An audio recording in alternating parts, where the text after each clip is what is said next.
How do zoning laws impact my rental property investment? Imagine you find the perfect house in a neighborhood you love. You're excited to buy it and start renting it out.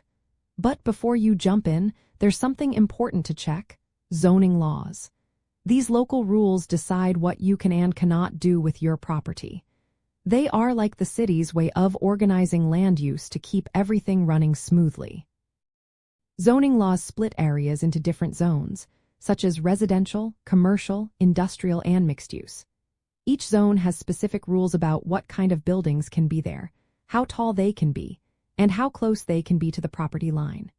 For example, a residential zone might only allow single-family homes, while a commercial zone might permit shops or offices. These rules are made by local governments and can change from one city or town to another. When it comes to rental properties, zoning laws play a big role. They tell you if you can rent your property to tenants who will live there or if you can rent it out to businesses. If your property is in a strictly residential zone, you can only rent it to people who want to live there. You can't run a business from it unless you get special permission. Some zones are mixed use, so you could rent to tenants and also run a small business, giving you more options. Many cities have rules about short-term rentals like Airbnb. Some areas ban short-term rentals in residential zones, while others allow them with restrictions. If you want to rent out your property for a few days at a time, you need to check local zoning laws first. Not doing so could lead to fines or legal trouble.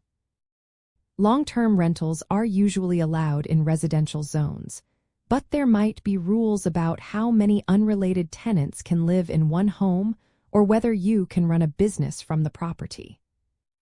Zoning laws also affect how you can develop or improve your property. If your property is in a low-density residential zone, you might not be allowed to add more units or turn a single-family home into a duplex. But if the zoning changes to allow high or density or mixed-use development, your property's value and income potential could go up. Sometimes investors look for properties in areas where zoning might change soon, hoping to benefit from future development. Some properties are grandfathered in, meaning they were built before current zoning laws and are allowed to keep their existing use. But if you make major changes or stop using the property as before, you might lose this grandfathered status and have to follow current rules. Before buying a rental property, always check its zoning classification. Look for any recent or upcoming changes that could affect your plans. If you want to change how the property is used, like turning a house into an apartment building, you might need to apply for a zoning variance or ask for rezoning. This process can take time and might not always be approved. Staying informed about local zoning updates is important. Changes can open new opportunities or create new restrictions. For example, if a city relaxes zoning rules to allow more housing, you might find it easier to expand or develop your property. On the other hand, tighter rules could limit what you can do.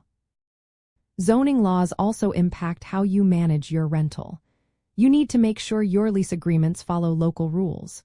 For instance, you can't allow tenants to run a business from a residential unit if that's prohibited. Ignoring these rules can lead to fines, eviction orders, or other legal problems.